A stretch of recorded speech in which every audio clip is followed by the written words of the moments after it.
Finally, a little bit of good news for the 49ers. Brock Purdy is off the injury report. George Kittle is back at practice.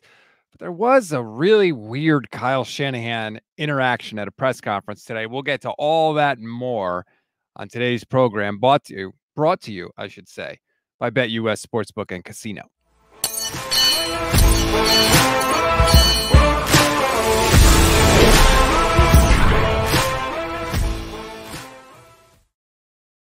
What is good, everybody? Welcome to the Gold Standard podcast on the Gold Standard and the Fans First Sports Network. I'm Rob Stats Guerrera. He's Levin Black. It is Wednesday night. We're taping this a little early due to Levin's work schedule and due to the fact, Levin, that you are going to jet set this weekend. You will be at Levi's Stadium for what I believe is a must-win game for the 49ers against the Patriots.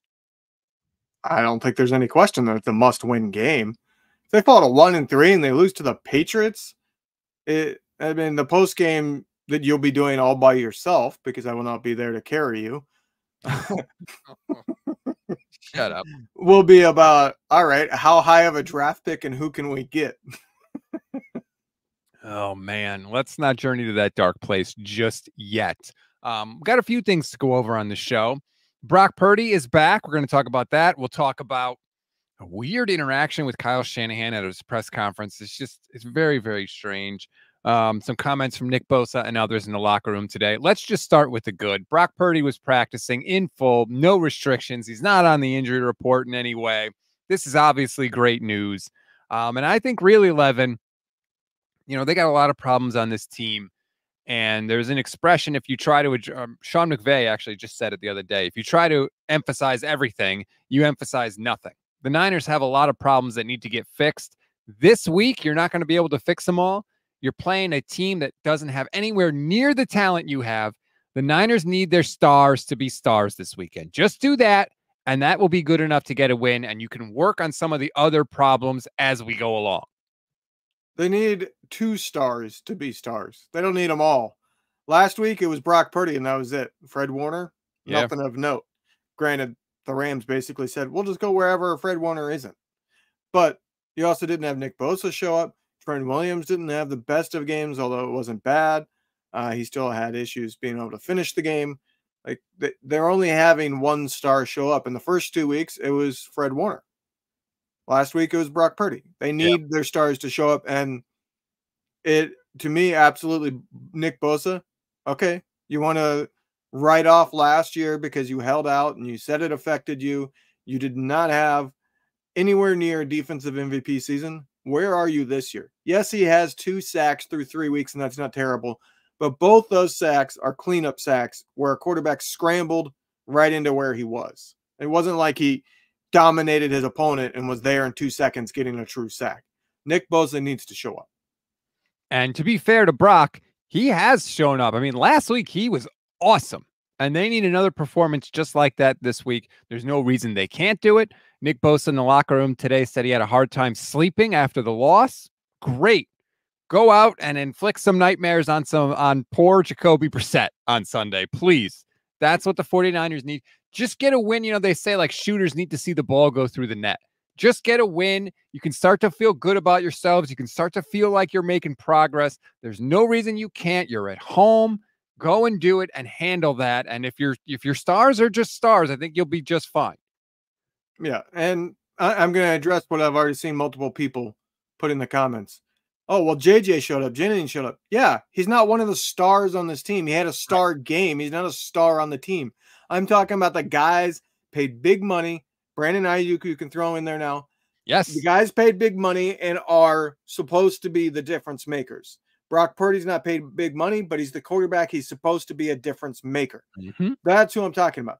Jennings had a phenomenal game, but he's not one of the stars. They need Nick Bosa to show up. They need Fred Warner to show up.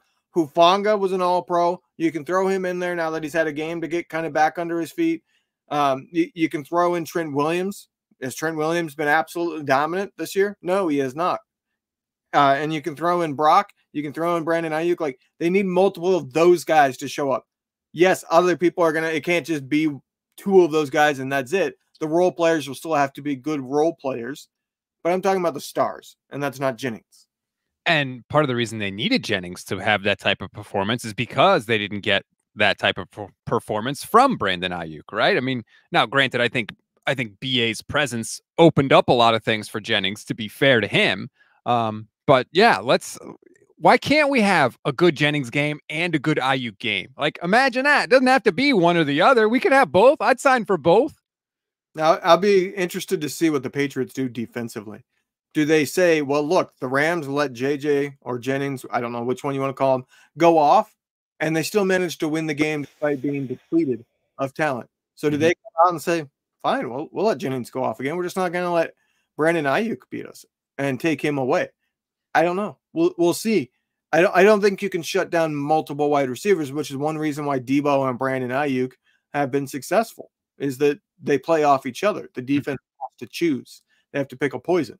So will the defenses play differently, or will the Patriots come out and say, well, we don't have much of a shot to win this game, so we're going to try to follow what the Rams did?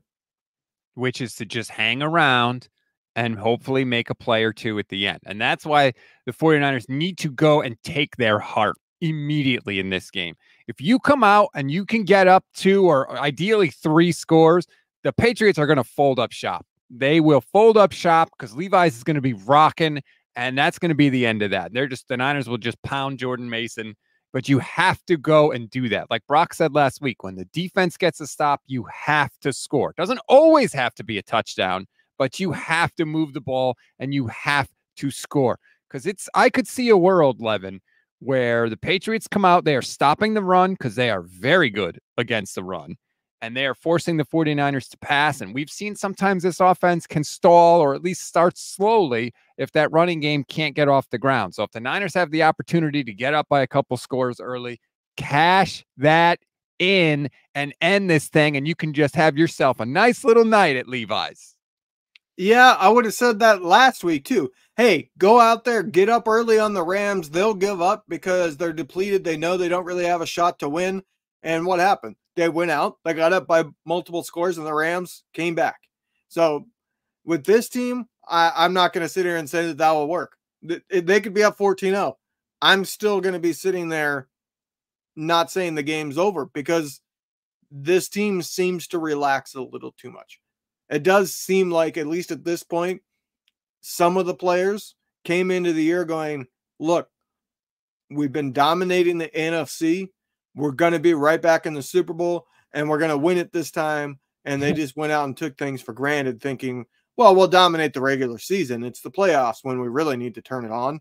And that's not how it works. You got to be on all the time in the NFL.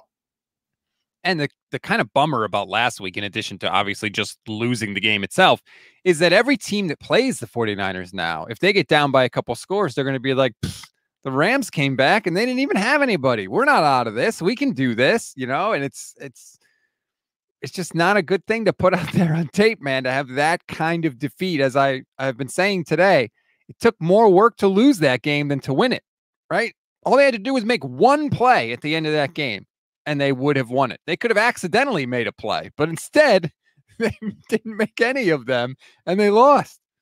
It's kind of becoming the MO of the team, is it not? Hey, when it's a close game and you just need one play to make a difference, they don't make it. You could have said that in the Super Bowl. They make one stop, both Super Bowls, if you want to get into it. You make one stop, you won the Super Bowl, and they don't seem to do it. And that's been the thing that's haunted Kyle Shanahan his entire coaching career, is he has these teams that get out to leads and then they seem to change. And I don't know how much of it you want to put on him, because I didn't see the offense suddenly changing philosophies when they got up, so you can't really blame them. The offense was still moving the ball and they still got some points. So I wouldn't put that on Kyle, but at the same time, there is a common denominator here, and it's Kyle Shanahan. So you have to question. Yeah, in the second half of the game, the 49ers went touchdown, field goal, missed field goal, and punt. And then the game was over. They had that pitchy woo-woo play at the end, but we're not even going to count that. So they really, what play? The pitchy woo-woo. That's what we call that with all the laterals. That's what it's called. That's the Maybe that's what you call it in Connecticut. I've never heard pitchy woo-woo. Mark Sanchez said it on the broadcast. That's the technical name for it. Pitchy, pitchy, woo, woo. Back me up, chat. Daza0187, YouTube channel member. Thank you, Daza. Says Shanahan needs to come up with some better plays in the red zone as Christian McCaffrey isn't coming back anytime soon. Kittle, BA. That is one thing that should help, right, Levin? Is that they didn't have Kittle last week. It looks like hopefully they can have him this week. He was limited today, but that's obviously a good sign. So if they have Kittle back, I think that could help with the red zone woes. But I do agree. They got to get a little more creative there, I think, which is why I thought we were going to see Jacob Cowing, at least in the red zone, on some jet sweeps or just do something with the kid. And he didn't play a single offensive snap. It is interesting this year that it seems like both offensively and defensively, the opponents know what's coming. Yeah. Both sides have lacked creativity. Now, the offense is so supremely talented, and Kyle is good enough at mixing things up. It's not creative, but he runs a lot of different plays from the same looks. So it's hard for the defense to know for sure what's coming. Yeah. But Brock Purdy is also really good. And if your quarterback can diagnose what the defense does post snap, it's one of those things like it doesn't matter what the defense does. There will be a hole somewhere no matter what when you're passing. So if the quarterback's good enough at getting through progressions, he's going to find that hole. And Brock had one of those games where he was doing that consistently. Defensively is the bigger problem. And I harped on that in the post game. They blitzed almost none. This team has blitzed less than any other team in the NFL to start this year. And they're amongst the worst at getting pressures on the opposing quarterback and getting knockdowns on the opposing quarterback. So they're allowing the quarterback to just sit there and pick them apart. And that's my problem. It seems like their philosophy is, well, we'll just rush 4, and if we drop 7, we can't be beat. And that's been proven all season long. No, if you rush 4 and you drop 7, the opposing quarterback will find the right guy and we'll beat you. You got to stop doing that. We need blitzes. We need creativity. And to be fair, Kyle was asked about that, and his answer was essentially the same thing. What he said in so many words was, when you don't get it done with the guys up front, you got to make up for it with scheme. And I completely agree with him. You got to confuse quarterback to give the rush more time to get there, or you got to bring extra rushers. You have to do something. So it was at least encouraging to hear him sort of acknowledge that. Now, he also, Kyle always defends his guys, especially when they seem to get criticized by the person asking the question, either directly or indirectly. So he made sure to kind of have his D-line's back. He said, they affected the quarterback more in this game and blah, blah, blah. But at least he acknowledged, like, hey, if we can't get there, we got to come up with another way to do it, and that's through the scheme. Yeah, and this was kind of an epiphany moment for me today, thinking about, all right, the second linebacker has just been garbage all year for the 49ers. Well, if your second linebacker is going to be complete garbage in coverage, don't put him in coverage. Make him the blitzer.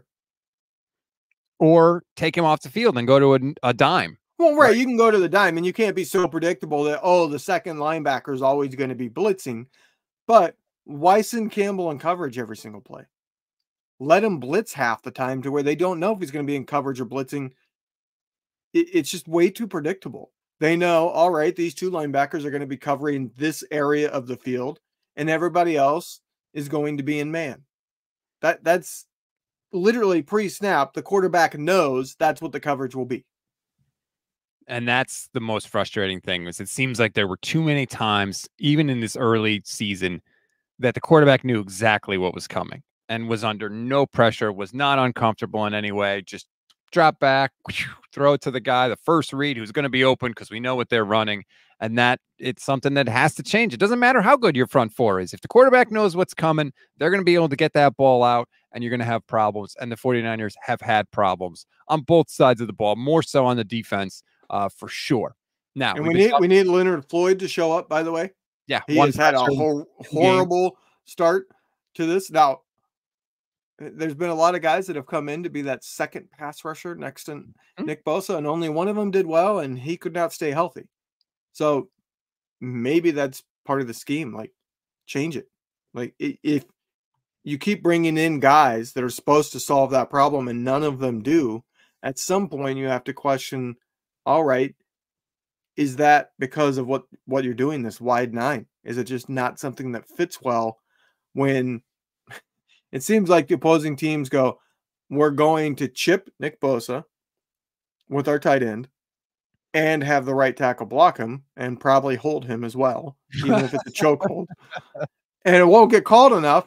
And that allows us to have our left tackle take on the other guy, and they're not good enough. First, he drew a holding penalty on Sunday, which is like a freaking miracle. It was just so satisfying to see it actually happen. I don't think the problem is the scheme. I think they just got to get better players. I think maybe Leonard Floyd is just cooked, right? Maybe he's just old and over the hill. I don't think he goes to cooked overnight. He's not a huge difference maker. And look, I was not a big fan of the signing because I don't think he's a difference maker. I think he's one of those guys that's good, but that's merely it. He's somebody that's going to make some plays, but he's bad against the run. And that's something I don't like because this team already struggles to stop the run. And then pass rushing, it's not like you're going out and saying, all right, we'll play a guy who's bad against the run, but he'll give us 12 a season like that. He's just consistently getting 8 to 10 sacks. Well, to me, you don't pay good players. You pay the great players. So I wasn't a huge fan of the signing, but even that said, he's been much worse than what he should be. He should be passable over there, and instead he's literally done pretty much nothing but one play. One pressure in his last 2 weeks. Like, what? No, that is unacceptable. You know, everybody loves to talk about the standard. What standard? They're not reaching the standard. They're not reaching the standard on defense. They're not reaching the standard on special teams for sure, which we'll get to a little later. But I want to mention the sort of awkward moment in the Kyle Shanahan press conference today. And it all centers around the play with Brock Purdy, where he drops back to pass. The Rams have a busted coverage, and Brandon Ayuk takes off down the field, and Brock seemingly looks at him but doesn't let it rip. And he eventually completed a pass to Jennings. It was the play where he ran all around for like 10 seconds. And Kyle, I thought, did a good job of explaining why Brock didn't throw it after the on the conference call. And essentially what he said was, because it was a busted coverage, Ayuk did the right thing. He did what he's supposed to do, but it kind of caught Brock off guard. And so he wasn't expecting it. It's essentially what Kyle said. In the press conference today, Matt Maiocco had more questions about that whole situation, and he asked Kyle Shanahan about it, and it just got weird. I'm going to try to bring it up here. It's long, but there's a back and forth that I want you to hear. So we'll just play it for you, and we can react. You described in great detail Monday about that busted coverage. Is there enough time in the day for you and the offense to go through all the scenarios on any given play? Not only what their defense, what to do against a particular defense, but what to do if there is a bust and how they bust it?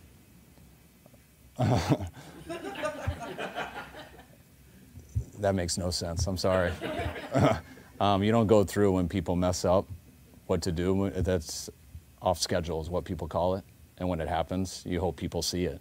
But you don't sit there and make up stuff all week and go through it. Hey, if I make this up, I want to prepare you for what you need to make up at the time. So that would be something that no one would ever do. But you did mention that I did the right thing.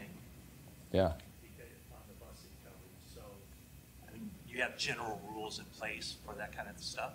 Yeah, when no one's there, like just if they had 10 people on the field and no one lined up over the receiver, we don't want him to just sit there and run a slant. I hope he puts his hand up and runs a go route so he walks into the end zone, and I hope the quarterback's looking that way and sees it. And be the same thing. When a corner's supposed to play deep half and he sits at the line of scrimmage and they have 2 people and you're going to run your route and no one's there, you look up and do the same thing. But that's something that happens in football a lot, happens throughout the games, and that was a big one because it happened at the end, but we just didn't fall into it the right way. Okay, there's more there that we can talk about, but like, I thought that was a perfectly legitimate question from Matt Maiocco. And Kyle, like, first of all, the way Kyle laughs, and then the whole rest of the room starts laughing. Like, what the hell is everybody else in the room laughing for? It was a totally legitimate question.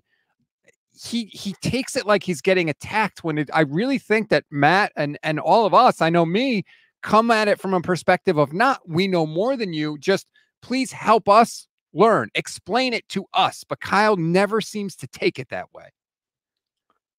It's a perfectly legitimate and great topic to bring up with a horribly phrased question. I didn't think it was that bad. He asked the question where it could have been a yes or no answer. That's a big no-no.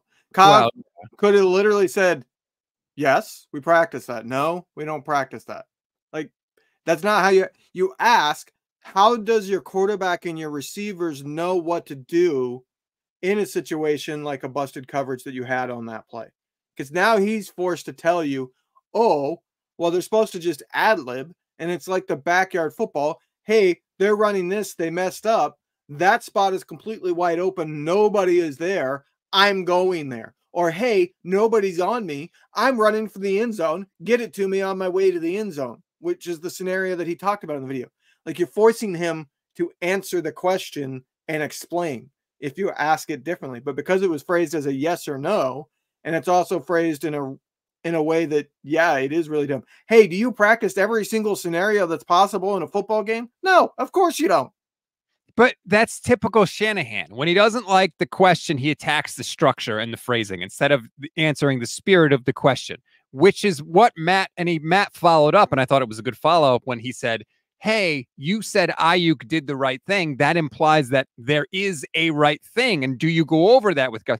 That's what he really wanted to know. What Matt Maiocco was really asking is, hey, do you go over what to do when a player busts a coverage? And Kyle, that's the first question. That's what I just said. That's how you ask it. But instead, he asked it in a yes or no way. But Kyle, and he eventually kind of answered it. But first, he had to humiliate Matt Maiocco is what he had to do. First, he had to make Matt Maiocco look dumb. And it's not a dumb question.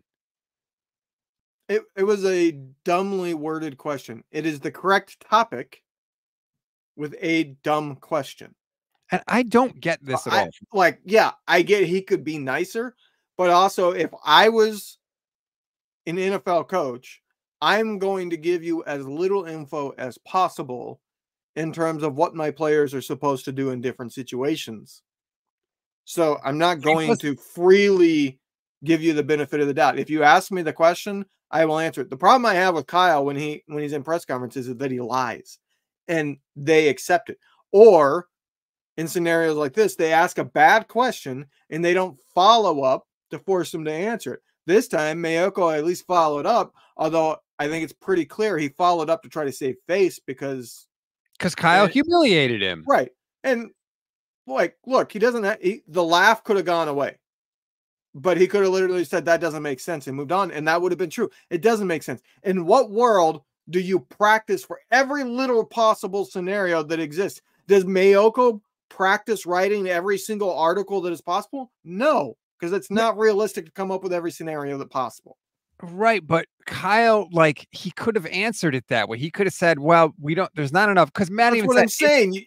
If I'm the coach, I'm not giving you the benefit of the doubt. I'm not volunteering my info and what I expect my players to do in certain situations if I don't have to.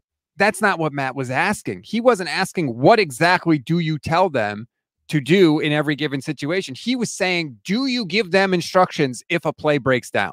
That's really what he was asking. And I just thought it was a jerk move by Kyle. And James Thomas says, Matt's professional enough to word the question better. Shanahan should call him out. What? No. Why is it okay for Kyle Shanahan to be a jerk? Like he didn't have to call him out. He didn't have to do the laugh. That's the part that I would say, yeah, that's going too far. But his actual answer, that doesn't make sense. I'm completely fine with. Yeah, I'm fine with that too. Yeah, because he's right. Like, you spend time on planning for what to do if everything happens right. You can't do that as much as you need to and go over the other scenarios. And this is, I don't mean to harp on Maiocco, but you had, 3 days to come up with that question and you still phrased it wrong? Like, no, I've never been in the NFL media at the NFL level. But I have done press conferences in the same way that they do the NFL. And even when it's the post-game press conference, I have my questions written down and you'll see my scribbles because I'm getting the wording just right so that when I ask it, they're forced to answer it. They're painted into a corner. Or I'm purposely asking it in a way that tries to lead them into a certain area. Or I ask the question in a way that I have a pretty good idea that they're going to answer it in a way that's not fully truthful. And I have the follow-up that then forces them to be embarrassed because they have to admit, yeah, I was just trying to mislead you in my previous answer. Like, all those are things like, that's what you're doing.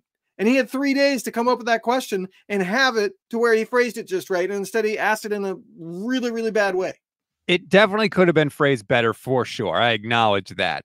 But also, like, this isn't, if I walked into that press conference and Kyle Shanahan has no idea who I am, like, this is Matt Maiocco, the longest tenured beat writer, who clearly has a relationship with Kyle Shanahan at this point. Maybe that's why Kyle felt comfortable enough to respond the way he did, but I didn't love it at all. Let's listen to more of off-schedule play, something that you would the press conference. This is where Grant comes in, and I'll rewind it in a second. And this is where Grant comes in and gets weird again. We just didn't fall into it the right way. Is that feel on off-schedule play something that you would develop in training camp and that? No, the other 10 plays that Brock scrambled on and did, those are off-schedule plays like that we did throughout the game. But what you guys are getting at a busted coverage is just, sorry, but it's way off. Like, that's not really part of something it's off-schedule plays that, I think Brock's done a really good job of finding those guys. He didn't find them there. So first of all, the worst person to follow up at that point is Grant, because Kyle doesn't like Grant, so he was never going to get an answer. I thought it was a totally legitimate and neutral question from Grant. He said, "Hey, is that something you would get a feel for in training camp?" And Kyle, he got all huffy and got his feathers all ruffled. That's totally ridiculous. Yeah, which is not ridiculous. Does training camp help you get better at that? Yes. Do you get a feel from it just in training camp? No, it's something you get a feel for the longer you play with the same quarterback and receivers. That's Travis Kelce and Mahomes are on the exact same page. They know that if they run zone against us, Kelce is going to go find the soft spot. He's not going to run the exactly designed route that was called. He's going to just go to wherever the soft spot is in the zone, and Mahomes recognizes the zone in the same way and knows where he's going to be and can predict it.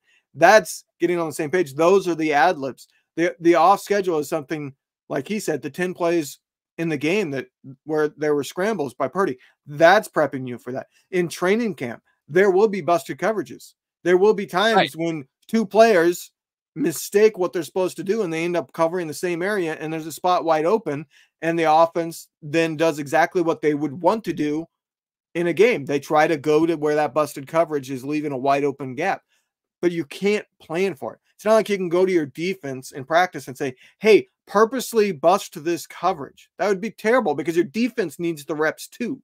So you don't want your defense wasting time. Hey, purposely play really horribly here. Right. I agree.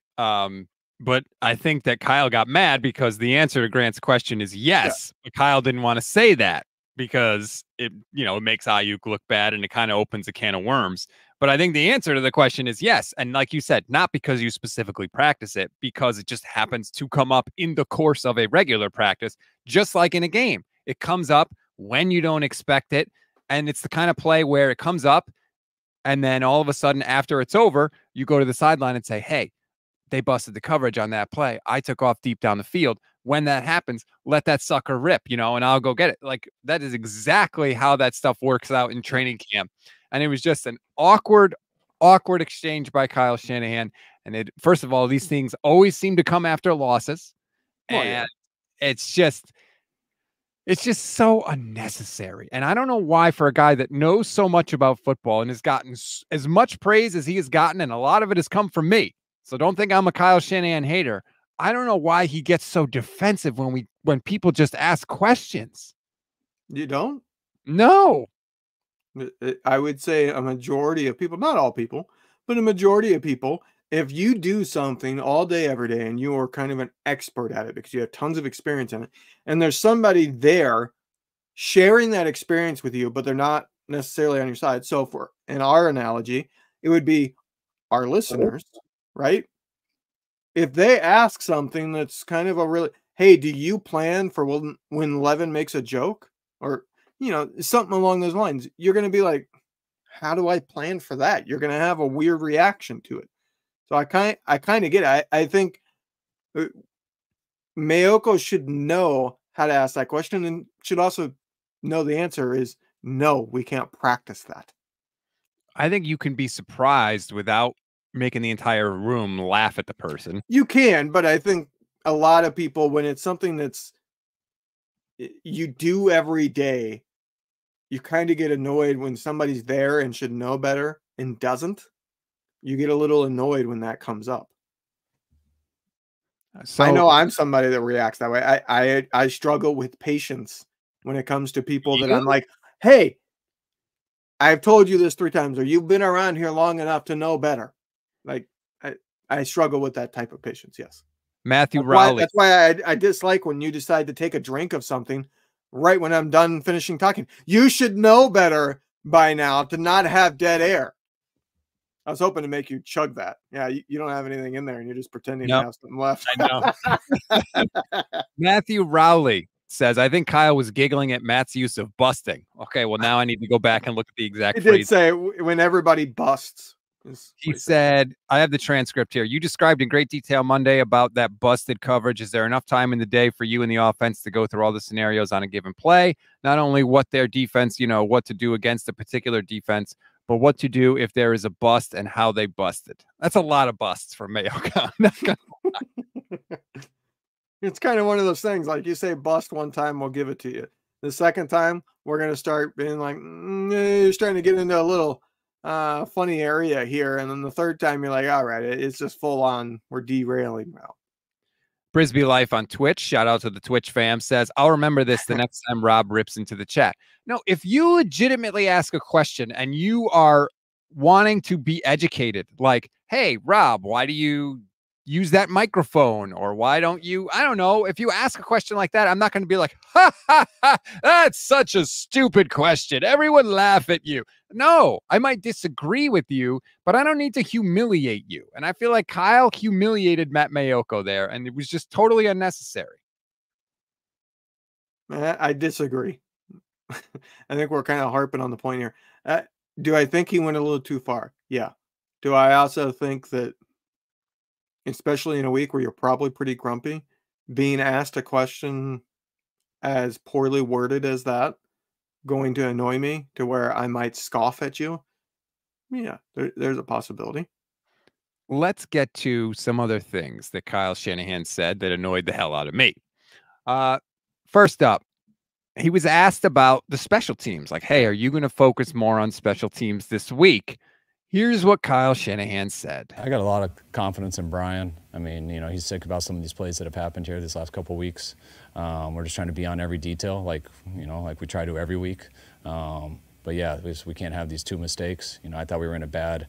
I didn't think we had the right look on the fake punt. But as far as with the block punt and stuff, it's just going back to technique, coaching guys up on that better, who are in that for the first time, and making sure they can continue to get better so it doesn't happen again. First of all, what has Brian Schneider done that you would have confidence in him, Kyle? Like, the special teams have never been good since he's been here. No, first of all, he just admitted that Brian Schneider messed up and is the reason the fake punt worked. Because he said on Sunday that, no, we knew they might try something like that and we were ready for it.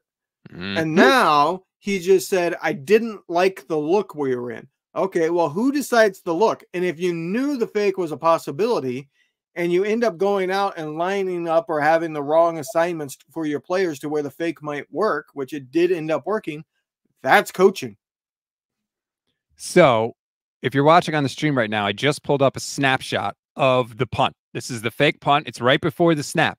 Kyle said after the game, we were prepared for it. You weren't prepared for it because they're not in punt safe there, Levin. That is not punt safe. That is the regular punt formation. Yeah. So, like, you were wrong, Kyle. Maybe, I'm not saying he lied. Maybe he just thought that they were, but he was incorrect. They were not. I think they were prepared for it. They probably discussed in their meetings, including probably with the team, that, hey, they are going to be a desperate team. They have a fake punt that looks like this. They might run. If they have a punt in a point of the game that they will be desperate, that's around midfield, be ready for it. They weren't ready for it. And the rest of the game, if you noticed, after that, they kept Bosa in and they kept Warner in. So that to me was punt safe. What they did here, what's on the screen right now, that was not punt safe to me. No, it's not. That's normal punt. But if he doesn't like the look that they're in, I don't know exactly what look he was looking for. I would assume stacking, like you see the two players there that are standing up in kind of a blitz mode. Maybe they're supposed to slide over to where they're shading to the side where you have the person who ended up carrying the ball that can get the direct snap there. It's just behind the line off to the side. If you stack on the strong side there where 20 is, you're better prepared for if they try to run, because if they're going to run it, they're going to run to the strong side. They're not going to try to waste time with having 20 come all the way across formation behind the line.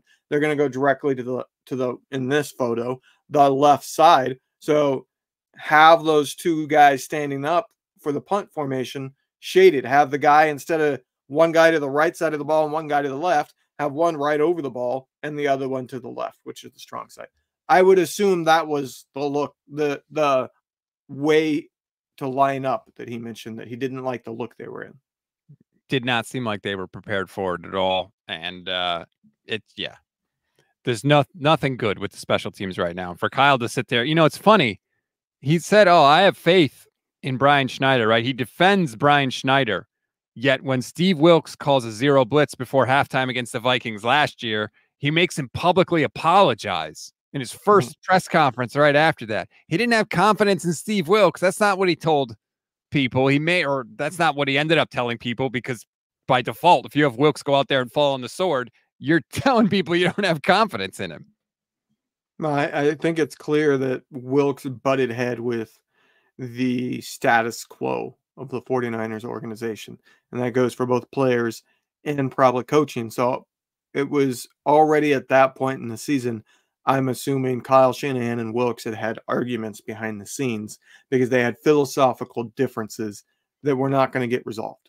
Whereas Schneider and Kyle might not have philosophical differences, and they might be a little more cohesive and friendly with each other, to where he doesn't want to throw him under the bus. And you can say what you want about how professional that is or how unprofessional that is, but I would assume that's probably what's going on here. He did throw him under the bus, though. Like he said, "Well, we were prepared for it, but then we didn't execute." Well, that's throwing him under the bus. We were in a bad look. Well, that's kind of throwing him under the bus. Like, it's just a weird thing. I didn't like that either. The special teams are terrible. They've been terrible. There's no indication that, like, why would we think it's going to change? It's the same guy that's coaching it that's been coaching it. Now it's going to change. Oh, now he's really going to try hard. Like, no, that's not how it works. No, it's not. I would guess he has a very short leash. If there was another gaffe on special teams in this game, I think his hand will be forced at this point. Well, I wouldn't hate it. I'll tell you that. Real OBJ CDT says, "You guys keep blaming the defensive line. What about the offensive line? Have you seen Byron Young's video on Baldy's breakdown? McKivitz always getting beat. He is unplayable." So the offensive line, the right side of the offensive line, did not have their best game. Be careful with some of the McKivitz stuff, though, because I tweeted out a McKivitz play. It was actually the touchdown to Jennings, and it looks like McKivitz gets beat. And I had multiple people tell me after I tweeted it out that he didn't get beat on that play, that it's actually Jake Brendel blocked the wrong guy, and that sort of had a cascading effect. That McKivitz didn't do the wrong thing. So I was wrong in that. So just be careful when you see the clips. It's not always how it first appears right off the bat. But regardless, they didn't have a good game at all. They did a really good job, the Rams did, of timing up the snap count, because they were blowing away some of the Niners linemen. It was not the best game for them, though. It wasn't the worst either, though. And that's why I think we're not blaming the offensive line. I mean, the offense had a pretty good game. Purdy had a near perfect game, to where if the wide receivers caught the ball, they probably put up close to 40 points, if not getting over 40 points, because pretty much every drive that stalled and didn't end in points was a dropped pass. Whether it was Ayuk or Ronnie Bell, the only drive that I think didn't end in points that didn't have a drop was the missed field goal. So that's why this week we're not harping on the offensive line. Last week we harped on the offensive line. It's not good, but this was a better week than the week before, and that's why it's not a huge topic of conversation. Whereas the defense, this is one of my main thoughts of the week. If the defense was merely average, this team is 3-0. The problem is that this defense is in the bottom like 26 in almost every single statistic, whether it's run, pass, whatever. They're horrible in all of it. If they were like 15 to 20 ranked in the major categories, this team's 3-0. Michelle did a little research for a Bleacher Report stream that we did earlier this week. It is staggering. On 3rd and 7 or longer this year, 3rd and long, which is 7 or longer for the purposes of this, the Niners have allowed a passer rating of 144.4. 3rd and long is when you are supposed to be in your most diabolical, disguised, difficult stuff, right? What does Kyle always talk about? We got to avoid 3rd and long. That's the exact situation you want to put the offense in as a defense. And when the Niners defense gets in that situation, they're awful. They're not just league average. They're not below average. They're awful. 144.4. They turn every quarterback into Tom Brady. Some of that is probably a little bit of it, I should say, is probably bad luck. A lot of it is 2 players have been playing a lot and getting beat on almost every play with Campbell and Yidam. Or I always want to say Yidam. Yadam. Yadam, thank you. I always want to say Yidam, and I can't break myself of it. But those 2 have been getting beat on almost every single play. And some of it probably is scheme. Now, I think it gets really hard to know how much that is when you have multiple players who are getting beat on almost every play. But I don't think you get to that good of a number without all 3 of those things playing in. The players aren't playing well enough. There's some bad luck there, and there's some scheme problems. I want to respond to this from Strawberry Reacts. First of all, Strawberry, I appreciate you hopping in so many streams. I see you in the chat. I appreciate the support. Strawberry says, Rob, you didn't like it when he did that with Wilks, and now you're complaining that Schneider didn't get the Wilks treatment, which you didn't like. Here's the difference. Wilks didn't deserve to be called out. He made one bad call, and the bad call, by the way, almost worked out because the defender had an interception in his chest. Brian Schneider's unit has been bad for years on this team, and it's been hideously bad. It's been directly associated with some of the biggest plays of the game in 2 of the 49ers' first 3 weeks of the season, and it's causing them to lose games. That's the difference. They're not the same. To give you a player comparison, it's the difference between Trey Lance having a bad game and Jimmy Garoppolo having a bad game a few years ago when they both got starts. One of them is newer, and there's going to be some problems with being new. The other had been here for years and was still making the same mistakes that they've always made, and it's not getting any better. So it's time for the coach to do something about it, meaning the head coach. Yeah, I would like to see something change, some urgency, some sign of urgency from someone on this club. Ronnie Bell is still on the team. Right. Schneider was not fired. Like there's no accountability. That's why this team has accountability problems. He doesn't want to play a rookie, yet he's going to play a player that constantly has problems and messes up. It doesn't make any sense, and I think it allows the veterans to relax too frequently. And we have literally had the biggest names on this team admit multiple times through the years, yeah, we started feeling ourselves. Yeah, we didn't hold ourselves to a high enough standard. You know, whatever way you want to put it, they lack accountability. They relax way too much. Even when they get up by a couple scores in the game, sometimes it feels like they relax a little bit. I completely agree. Juice tell us that. You've had Bosa say that. You've had Kittle say that. You've had, I think, Purdy has said it a few times after games. Like, you've had almost every star. Debo has said it. Like, this is a theme. And to me, when all of your top veterans keep saying this, that falls on the head coach is not making them be accountable enough. He's being too much of a player's coach. I think that you have to send a message, right? And Ronnie Bell means nothing to your team. You could cut Ronnie Bell and sign him 3 weeks from now. Like, he's probably not even going to be on an NFL roster. You could cut Ronnie Bell and get better because he's no longer on the team to make mistakes. Like, I feel for somebody because it is his career. Right. But this is a business, and it's a business of trying to win, and he is not good enough to be on this team. And you have to use that as a way to get something positive out of that play, right? If you cut Ronnie Bell and you send the message, hey, get on your stuff. We don't have time to screw around. This is unacceptable.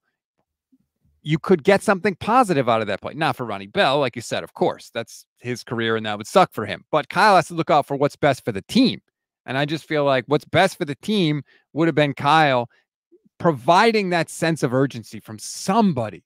Anybody. Why hasn't anybody publicly said, hey, we've been screwing around. We're not good enough. I'm not good enough. Like, they all just talk about how we know we're capable of it and we know we got to get back to that. But there's just, it's hollow. It's hollow when they say the words.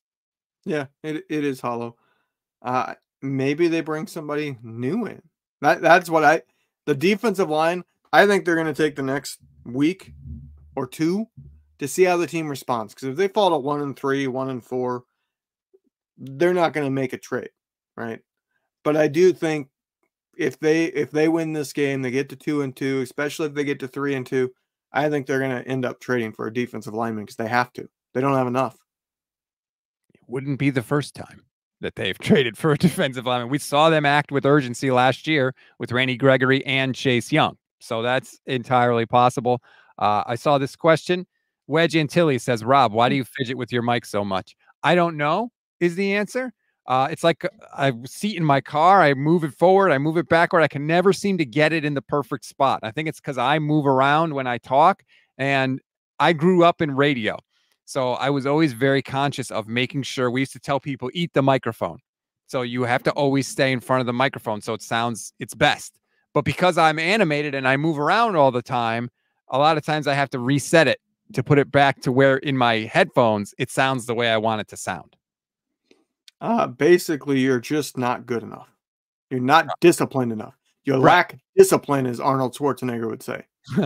By the way, speaking of Ronnie Bell, apparently he was very demoralized after the drop, as you would expect. I'm sure he feels terrible about it. He knows he needs to catch that ball. He said specifically that Brock has seemed to go out of his way to try and pick him up, to try and, get his confidence back a little bit, and that it helped. So that's cool. Good on you, Brock. But how about we just don't throw Ronnie Bell any more passes? All right. How about Chris Conley if you're not willing to go to the rookie and Cowing? Like, somebody, please. And it doesn't sound like Cowing is anywhere close to getting on the field, by the way. Shanahan was asked about it today, and he was like, well, nothing really has happened and nothing really has changed, which is why, for people that think, oh, I can't wait till Ricky Pearsall comes back, I don't think he's going to get on the field anytime soon, even if he is back. I think Ricky Pearsall will probably get worked in some, probably not the very first week, but I think he'll get like maybe a few plays. But he's not going to see significant time, in my opinion, until at the very least after the bye. Yeah, that would Richard Sherman said something about that on his podcast that he thinks that Pearsall will be ready after the bye. He's like working out on the side, and of course, I'm not trying to minimize anything, but like nothing was wrong with his knees or legs or anything. So he's running routes and doing all that stuff pretty much at full speed because they were never really affected by what happened. It's just the healing of the chest that has to, which Kyle said apparently like it heals faster than you think. This whole Ricky Pearsall thing is. I really wonder if they regret putting him on IR. Maybe, but they haven't used you get 8 chances to take somebody from IR and return them to the team. They're going to use one for Kalia Davis, I believe. They're going to use one for Pearsall, you would think. McCaffrey's on IR, so they'll use one for him, you would think, although who knows? It's possible not. Kyle was specifically asked today, is there a chance Christian McCaffrey misses the entire season? And he said, not that I'm aware of.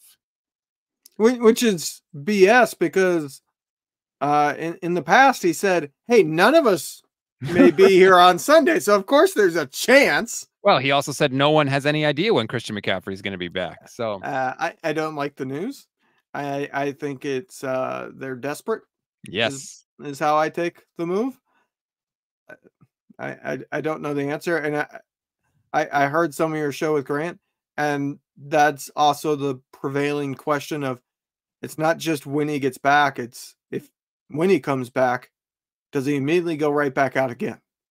Right. Can he stay Because back? that even if this Germany trip works absolutely the best case, worked perfectly, it's everything they wanted to see happen, he could go into a game and on the 10th carry it flares back up. That's the problem. Frisbee Life says they should really change that rule. Why a limit and why 8? Just make it unlimited with a minimum stay. Because everybody would abuse it. But so what? What's the problem with that? I guess maybe. It could have to do with. Oh, I'm sure it has to do with. I mean, let's go. Of course, it has to do with that. But my thing about Ricky Pearsall wasn't about the 8 limit. It was about could he have played this week? Oh, yeah, I don't know. That I have no idea. It sounds like he would have been ready, like he could have gone before the 4 weeks is up. And I think part of it too, and they talked about this a lot when it happened, the mental aspect of it. Like when you're, from what I read from the stuff that came out at the time, when you're involved in sort of that sort of encounter with a gun, there's a significant mental hurdle that has to be dealt with. And I'm not saying that Ricky has struggled with this mentally or that he did and that he got treatment and he's good. I don't know anything about that, but I think part of the IR decision was like, let's not have this guy under any pressure to come back. If we put him on IR, by rule, he can't come back for 4 weeks. So he has no pressure. No one's even going to ask about him. He will be just, just able to handle his stuff in the background as he should be. It was also right at the time where they have really tough decisions to make for this roster. And I think that he can say the nice things about the mental. They IR'd him to clear up roster space because they were thinking he was just shot in the chest. There's no way he's going to be ready in 4 weeks. So let's IR him because we need this spot and we have to make the choice now. That's part of it. Like I always say, it's a Rubik's Cube. So every move you make affects everything else. And being able to have Ricky Pearsall on the team and get a roster spot while he recovers from a gunshot wound to the chest, it made logical sense for him to go on IR there for sure. I do hope he comes back. I want to see him back. I want to unwrap the present, and hopefully he does. And we've got nothing but positive updates. Kyle Shanahan said he's basically doing everything out there, and maybe he can come back, after this week, I believe. But that's just by rule, he can come back. I don't know if they'll be ready to throw him out there, but I think Sunday is the last game he has to miss. How many snaps have we gotten out of our last 4 years worth of first round picks? Because the only snaps we've gotten are Trey Lance. Well, they haven't had a ton of first. Oh, I know because they traded him, but like that's like the worst, the salt in the wound. All right, you traded 3 first-round picks for what ended up not working out, and you barely got any playing time out of that player that you used 3 first-round picks to get. And then the next guy you get doesn't even get to play a snap before he's on IR.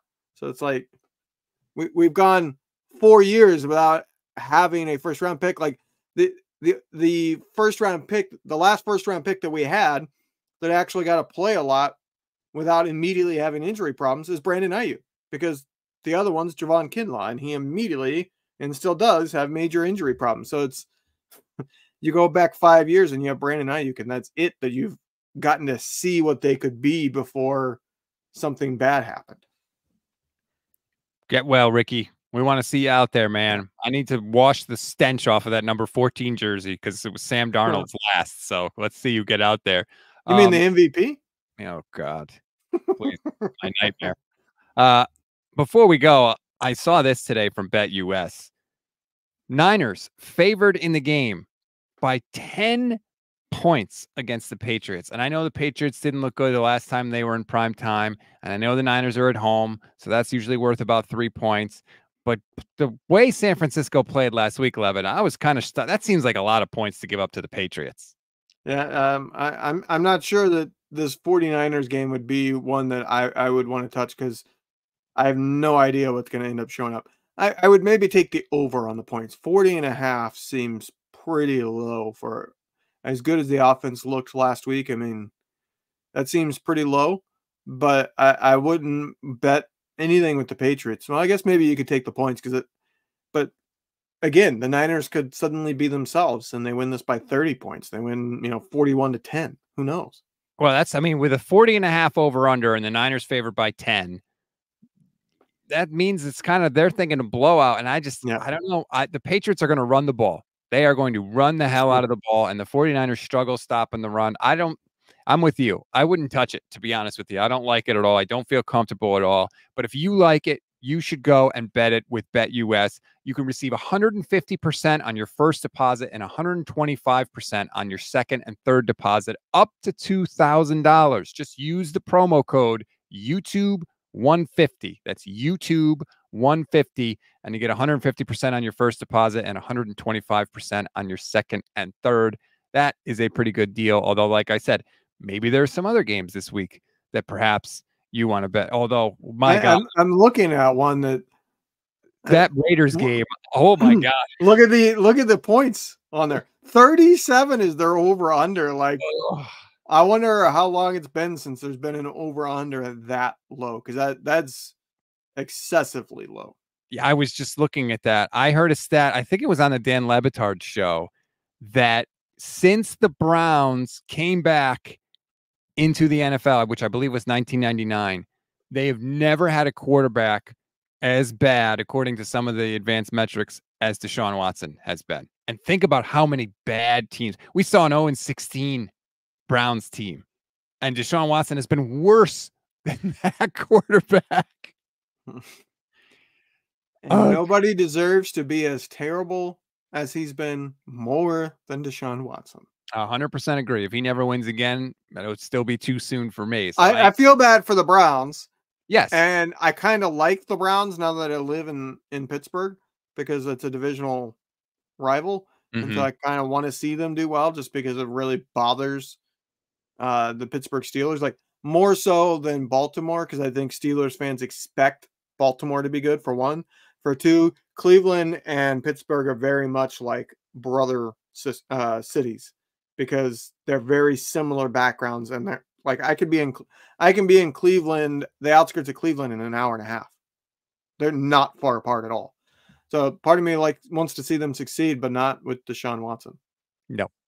Before we go, really quickly, 11, first trip to Levi's for you.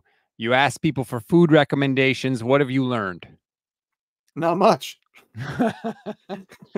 People said, I didn't really look a whole lot, because I posted it right before I left work, and then when I get home, I have like an hour with the kid, and then it's bedtime routine, and then I come down and record. But the only comment I saw was that the best food at Levi's was outside in the parking lot pregame at somebody's tacos that they're making, and it's like, all right, somebody invite me. I am very happy to come to a tailgate. Yeah, and eat somebody's food. I'm not a tailgate veteran. I've never done it, so I don't know. Like, is it the kind of thing where people just make a bunch of food and you can walk around and just enjoy everybody shares? Nah. Well, I mean, it depends. One, all teams are different, but it will also be like segmented. So if you have a tailgate area and you've been tailgating there a long time, and a couple people around you are also like there every week, you might develop a relationship where you start sharing. Right. But some stadiums do that. Some stadiums don't allow like assigned parking. And so it's like a first come, first serve. So you never consistently get the same spot. So it all depends. And I don't know how the Niners do it. In college football, because, I grew up literally across the street from Purdue football's stadium. They always they had most of their parking lot. It was the same people in the same spots. Right. And yeah, all of them really got to know each other. So you would walk through there, and it was like, it was very much, and they even called it this, you were walking through the neighborhoods, because you would get to like an area and it's like, okay, these 5 or 6 people are always got RVs next to each other, and they're cooking and they're playing football back and forth between their two areas. And then you go a couple more, and then suddenly you're in a different area with a different vibe and a different neighborhood.